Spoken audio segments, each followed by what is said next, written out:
여러분, 예수님께서 침으로 흙을 이겨서 눈을 발라서 앞을 보게 된 사건을 기억하고 계시죠?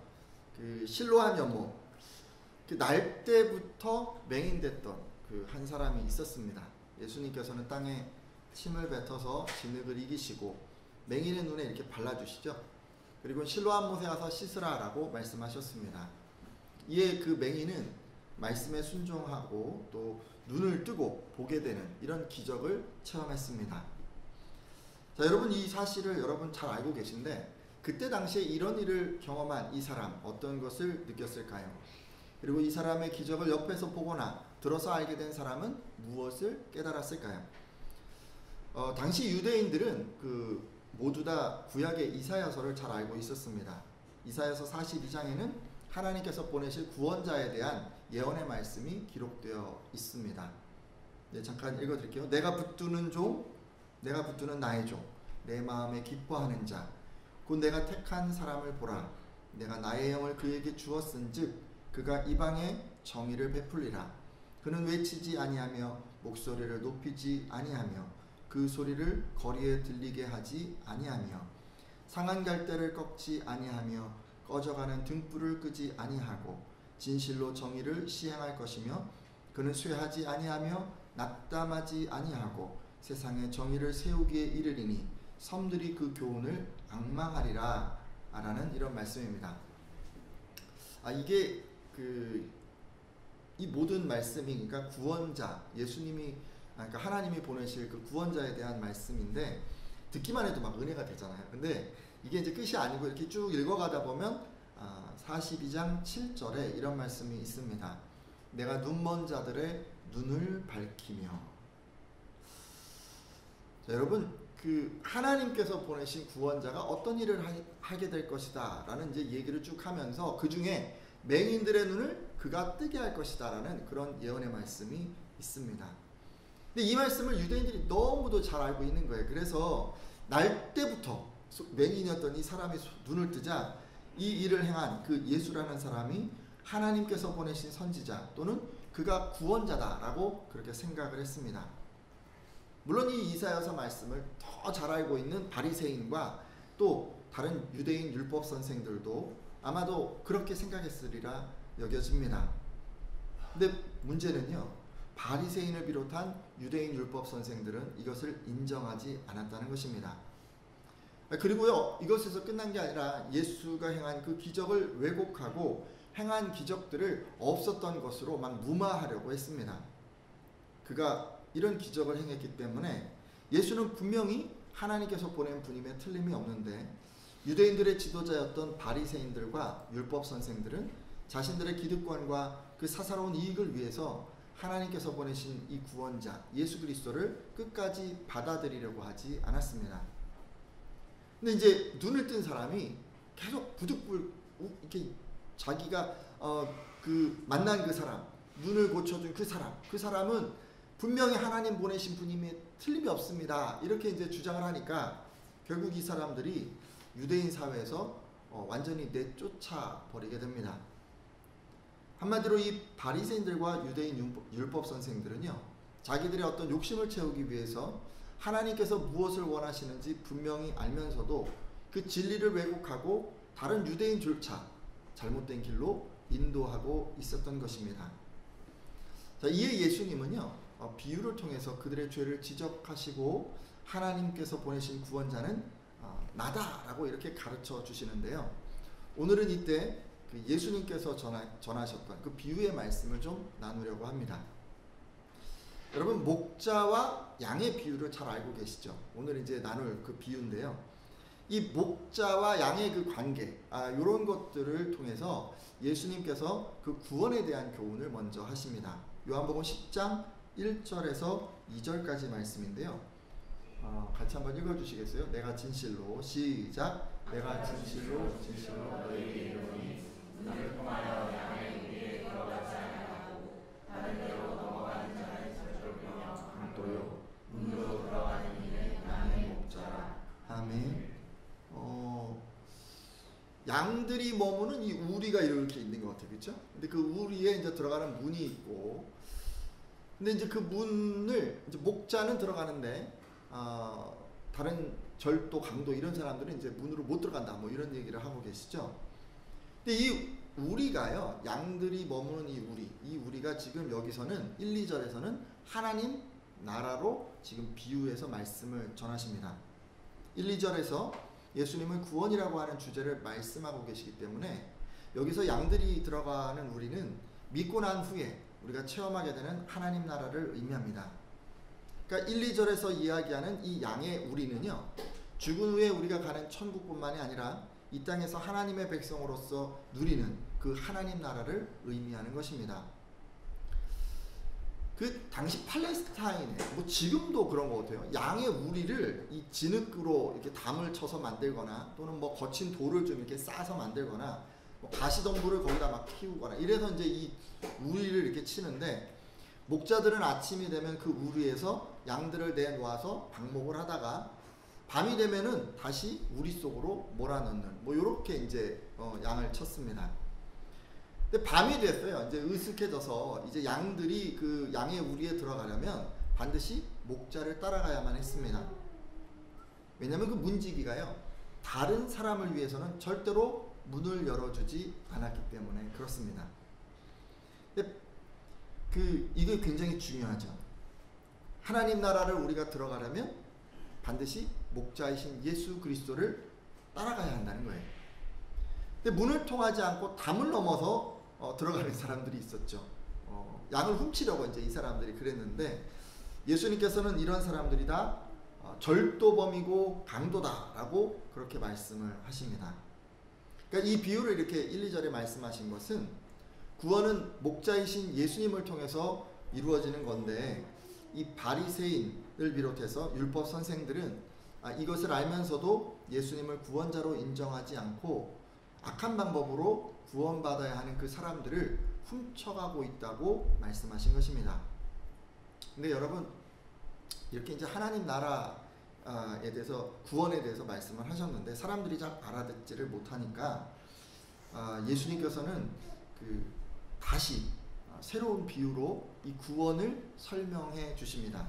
요한복음 7장에서 요한복음 10장 7절에서 8절, 9절 상반절까지 그 말씀이 있는데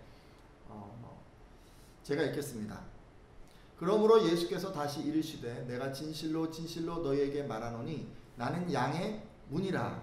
나보다 먼저 온 자는 다 절도요 강도니 양들이 듣지 아니하였느니라. 내가 문이니 누구든지 나로 말미암아 들어가면 구원을 받고. 아멘. 자, 이제 좀 여러분, 앞에서는 뭐라고 비유를 하셨냐면요, 자신이 이제 목자다 이렇게 비유를 하셨잖아요. 근데 여기서는 좀 바뀌었어요. 뭘로 얘기하고 계시죠?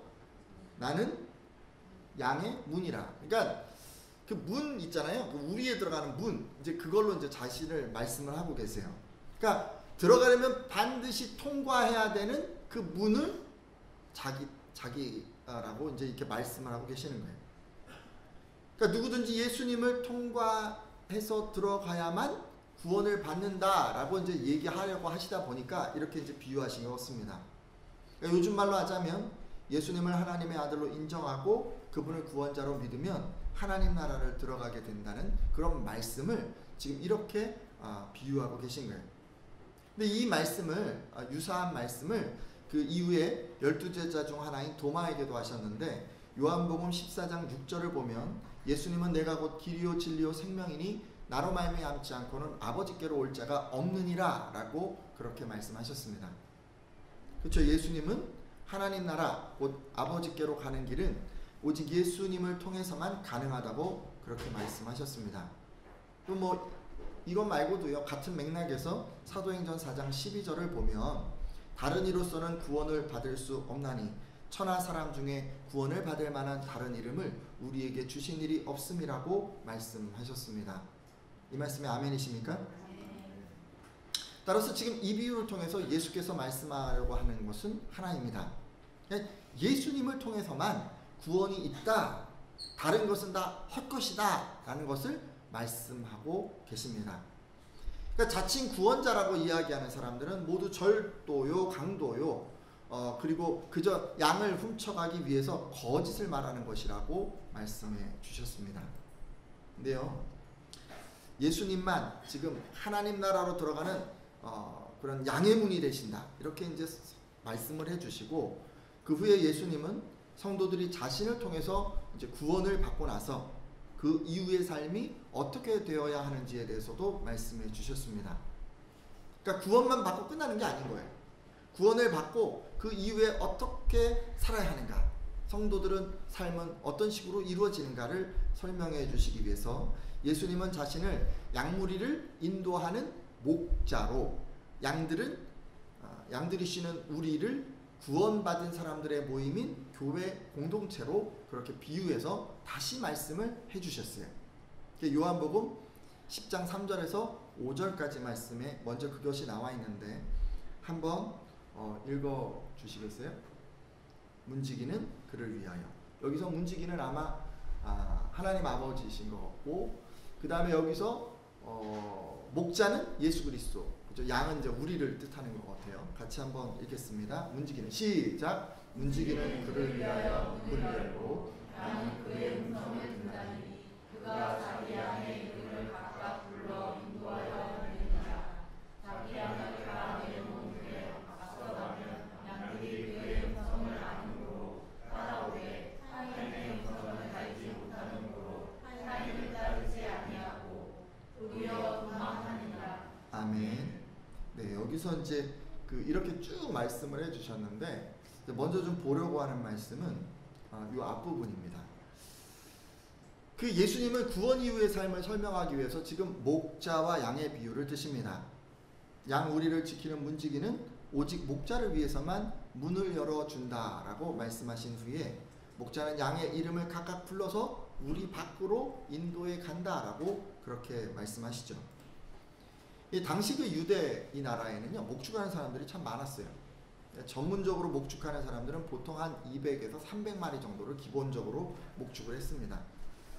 지금 말씀에 의하면 이 목자는 그 양들의 이름을 다 일일이 기억하고 불러낸다고 합니다. 그러니까 정말 세심하게 관심을 쏟고 있는 거죠. 때로 우리는 예수님께서 나에게 관심이 없나 봐 라고 생각을 하거나, 나의 처지와 형편을 모르나 봐, 막 이렇게 왜 이런 일이 자꾸 생기나, 이런 식으로 우리가 이제 생각할 때, 또 불평할 때가 있습니다. 하지만 여러분, 그렇게 생각하시면 안 됩니다. 오늘 말씀에 의하면 예수님께서는 그 각 성도들에 대해서 우리 자신보다 더 잘 알고 관심을 갖고 있는 그런 분이시기 때문입니다.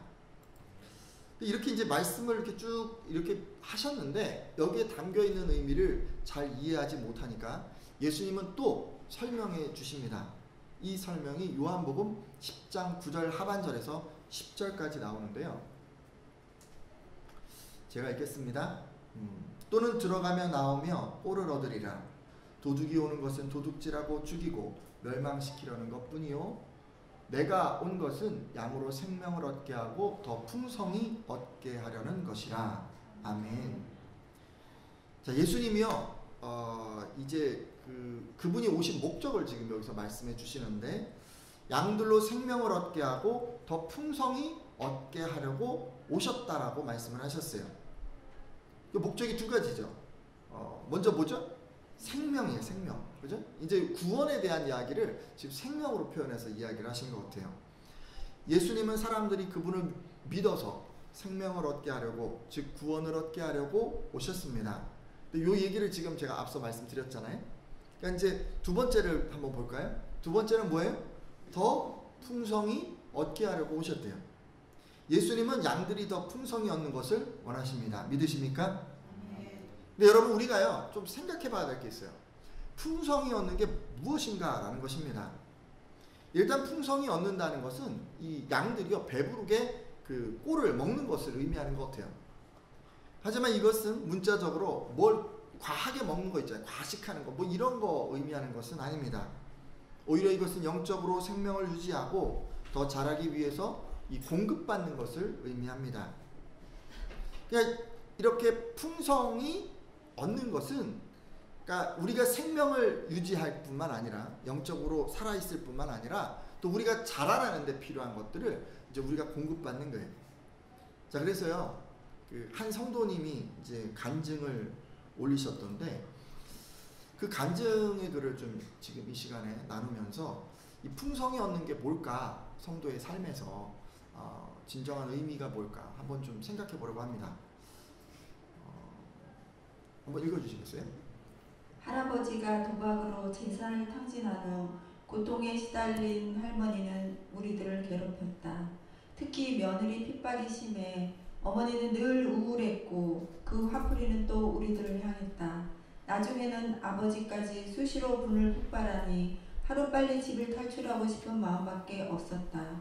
돌아보면 나는 매일 울면서 하루를 시작했고 매사의 의욕도 잃어버렸다.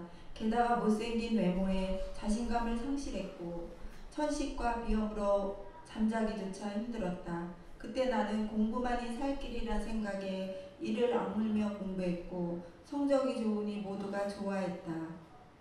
그러나 이 당시 나는 심한 스트레스 때문에 나는 자주 가위에 눌렸다. 검은 물체에 몸을 눌려 꼼짝 못하게 되자 나는 아무것도 할 수 없구나 라고 생각되어 정말 고통스러웠다.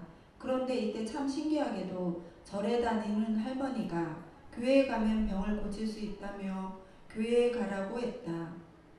어쩔 수 없어 떠밀려간 교회는 어린 시절 나의 마음을 위로받을 피난처였다. 그 후 대학에 들어가서 의대 복수 전공 시험에 합격을 했다. 그러나 숨 쉴 틈 없는 수업과 실습, 시험은 정말 힘들었다.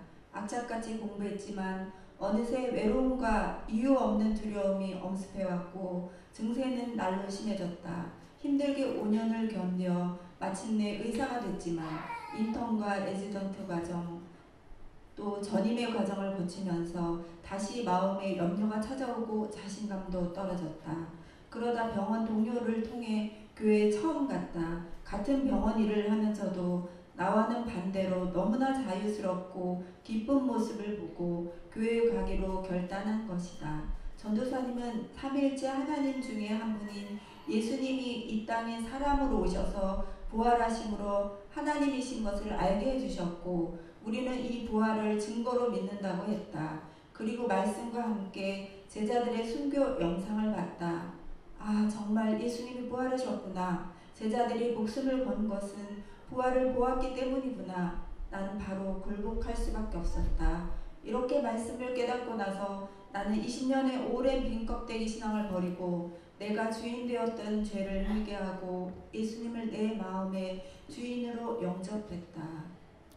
그러니까 바로 이때, 그러니까 이분이 이제 그 양의 문이신 예수님을 통해서 그 생명을 얻게 된 거예요. 그러니까 이분이 구원을 받게 된 거죠. 하지만 아직 이분은 그 주님이 주시는 그 풍성함에는 이르지 못했던 것 같습니다. 자, 그러면 그 이후에 이렇게 이제 생명을 딱 얻었는데 그 이후에 어떻게 풍성함에 이르게 됐을까요? 좀 더 읽어주시겠어요? 예수님을 영접한 후로부터 하나님의 모든 말씀이 내게 하시는 말씀으로 들렸고 우울하고 열등감 속에 나의 옛사람이 예수님과 함께 십자가에 죽었다는 로마서 6장 말씀이 너무 크게 다져지며 주님이 주신 기쁨이 온몸에 전율을 일으켰다. 내 오랜 우울증과 열등감이 회복되고 주님을 통해서 참된 기쁨을 누리게 된 것이다. 네, 이분이 이제 계속해서 우울하고 열등감도 있고 뭐 이런 게 있었던 것 같아요. 그런데 나는 이제 새로운 피조물이 되었다라는 그 말씀을 깨달으면서 이분이 기쁨도 회복하고 자신감도 회복하고 뭐 이렇게 된 거죠. 바로 이게 개인적으로 풍성함을 누리는 것입니다. 예수님의 말씀을 통해서 무너진 자존감이 세워지고 상처받은 마음이 회복되고 참된 기쁨을 누리는 게 바로 풍성함을 누리는 것이란 말씀입니다. 근데 이런 풍성함은 예수님을 믿으면 그 이후에 이렇게 이제 찾아오게 되는데 이게 나만 누리는 게 아니에요. 나만 그 풍성함으로 행복해지고 기뻐지는 게 아니에요. 하나님께서는 이런 풍성함이 주변에 흘러넘치도록 그렇게 하십니다. 이분 삶에도 그런 일이 일어났는데 그 부분을 좀 들어보도록 하겠습니다. 얼마 후 친한 동료 의사가 자살을 했다. 동료 의사는 죽기 전날 언니는 예수님을 믿으니까 든든하겠어. 믿을 때가 있어서 좋겠다. 라는 말을 했었는데 그녀에게 복음을 전하지 못한 것이 너무 통탄스러웠다. 또한 동기, 외과 의사, 교수 등 세상에서 인정받던 사람들의 자살이 생각났다. 마음과 생각을 빼앗기면 마귀에게 종노릇하며 비참하게 사는 실상을 직접 보니 복음을 전하지 않을 수 없었다.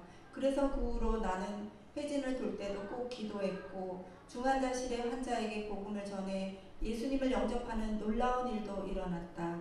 나는 비로소 하나님께서 왜 내게 의사 가운을 입혀주셨는지를 알게 되었다.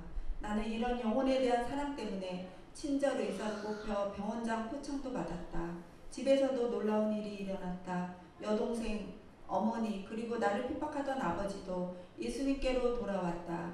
아버지는 술, 담배, 당구 그리고 집안의 제사도 즉시 끊으시더니 어머니와 함께 전도를 다니기 시작했다. 평생 절에 다니시던 할머니도 예수님을 영접하고 소천하셨다.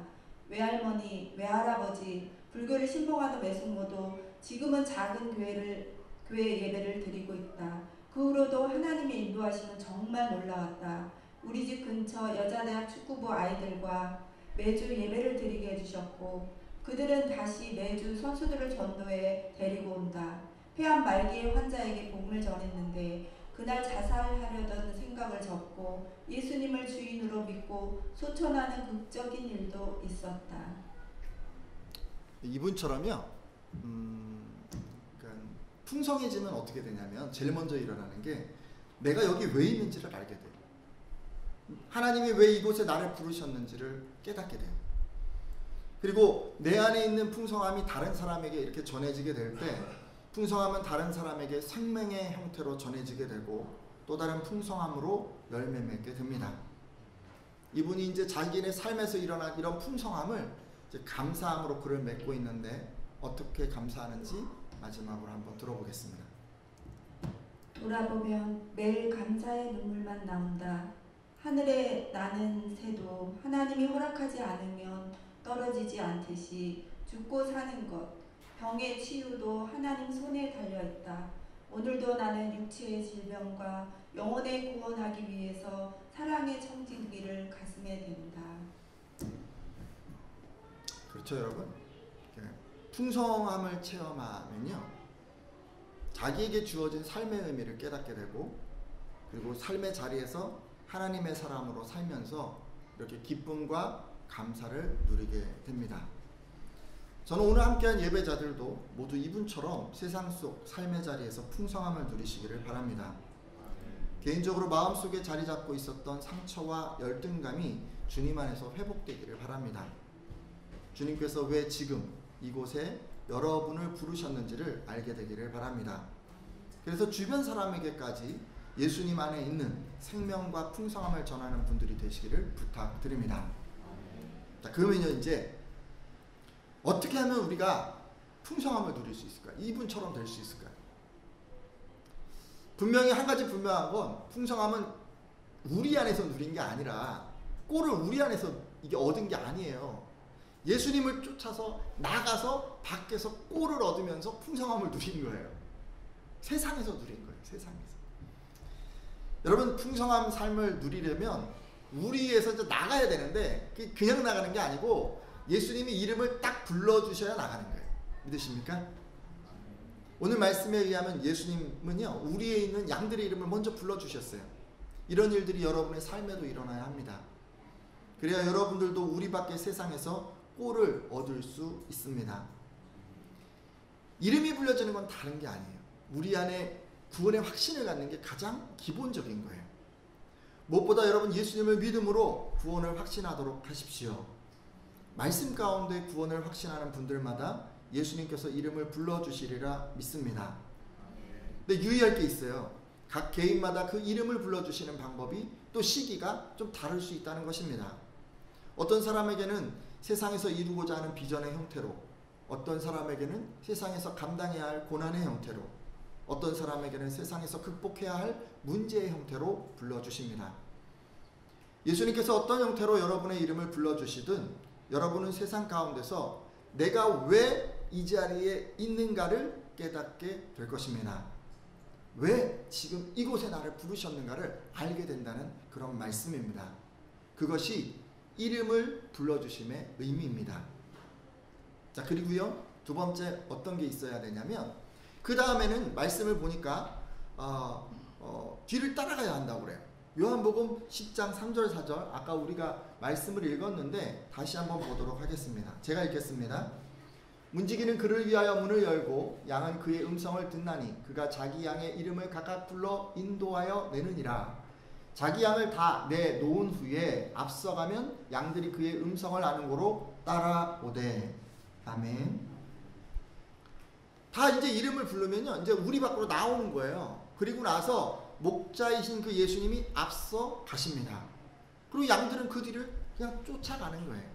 이게 뭘 의미합니까? 언제나 말씀과 기도로 주님의 뜻을 분별하고 예수님보다 앞서지 않는 것을 의미하는 것이 아니겠습니까? 저는 세상에서 여러분들이 이런 모습이기를 바랍니다. 언제나 예수님께 묻고 그분의 인도하심을 받는 여러분들 다 되시기를 부탁드립니다. 우리가요, 경험이 있어요. 또 지식도 있어요. 이게 정말 힘든 거예요.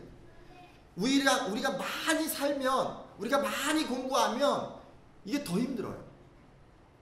여러분이 일단 잘 알고 있는 분야에 대해서 여러분 묻고 싶습니까? 이미 알고 있는데 묻고 싶지 않잖아요. 길을 알고 있는데 묻고 싶지 않잖아요. 그리고 누군가 다른 의견을 딱 얘기하잖아요. 그러면요, 들으려고 하지 않아요. 우리 보통 따르기가 정말 힘듭니다.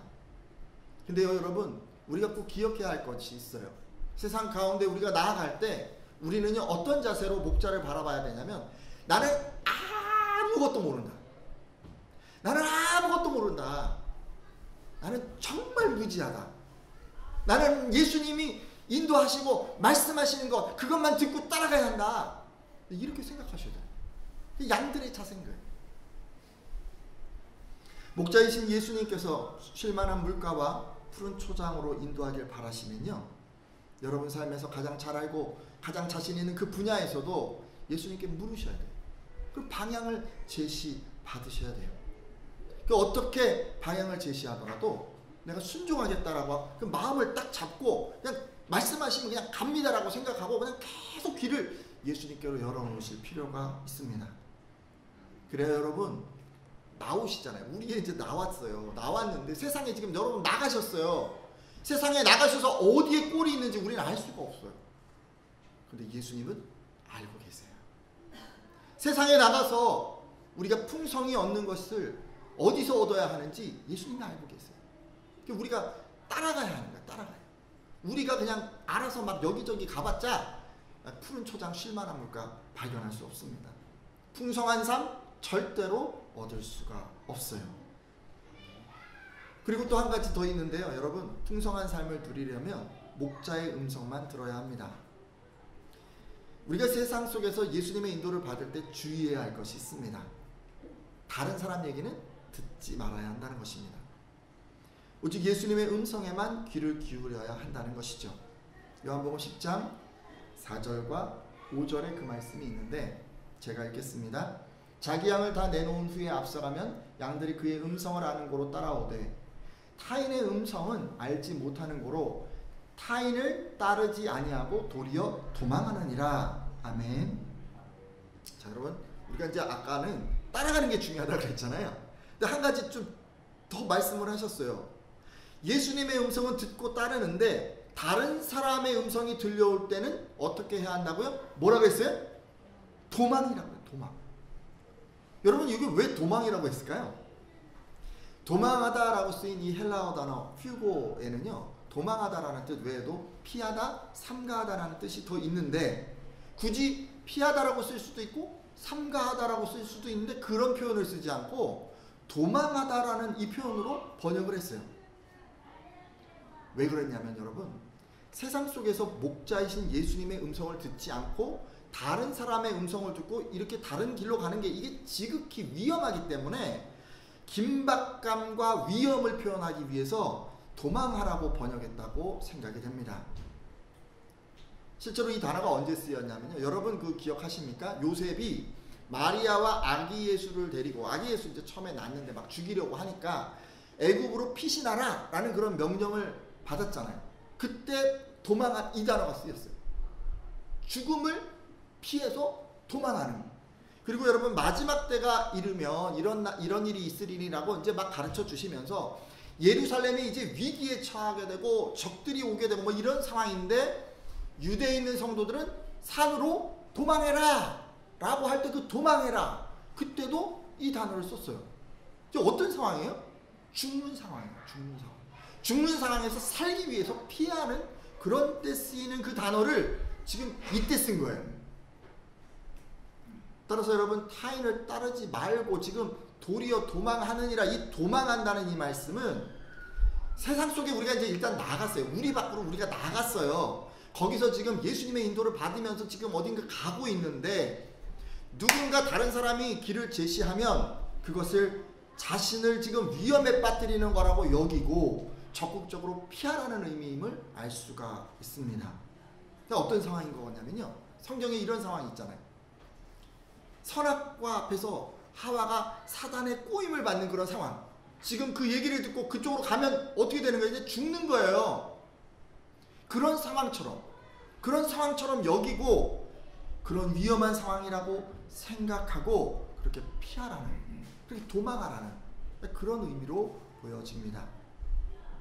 여러분 이렇게 도망하시는 분들 되시기를 예수님의 이름으로 부탁드립니다. 지금까지 제가요, 예수님만 영원한 생명을 얻고 구원에 이르는 문이 되신다고 말씀드렸습니다. 그리고 그 예수님은 구원받은 여러분이 풍성하게 얻기를 바라신다고 말씀을 드렸죠. 여러분 우리가 풍성해지려면요, 우리가 풍성함을 더 누리려면 여러분은 가장 먼저 예수님으로부터 이름이 불리워져야 합니다. 이름이 불려진 건 다른 게 아니죠. 우리의 삶의 의미, 우리가 왜 살고 왜 내가 여기에 부름을 받았는지를 알게 되는 것입니다. 그리고 그 이후에 우리는 예수님께 물으면서 그 분을 따라가야 하고, 무엇보다 목자이신 예수님의 음성만 들어야 한다고 말씀을 드렸죠. 혹시 오늘 함께한 예배자들 가운데 이 주님이 주시는 풍성함을 물질적인 것에 국한해서 추구했던 분들은 그 생각을 고쳐주시고, 주님 안에서 삶의 의미를 찾지 못했던 그런 분들도 오늘 찾을 수 있도록 그렇게 기도해 주십시오. 또 자기를 믿고 예수님께 묻지 않고 나아갔던 분들과 다른 사람들의 음성에 귀를 기울였던 분들은 돌이켜주시고, 이후로는 언제나 예수님을 앞세우고 나아가고 예수님의 음성에만 귀를 기울이겠다고, 다른 음성이 들려오면 어떻게 한다고요? 급히 도망하겠다고 그렇게 결단해 주십시오. 이렇게 기도하는 분들마다 주님 안에서 더 큰 풍성함을 누리시리라 믿습니다. 여러분 먼저요, 온전한 회복을 경험하셔야 돼요. 풍성함 가운데 여러분이 충만해지셔야 돼요. 그런 다음에 그것이 끝나면 그 다음은 하나님께서 여러분을 통해서 주변을 회복시키리라 믿습니다.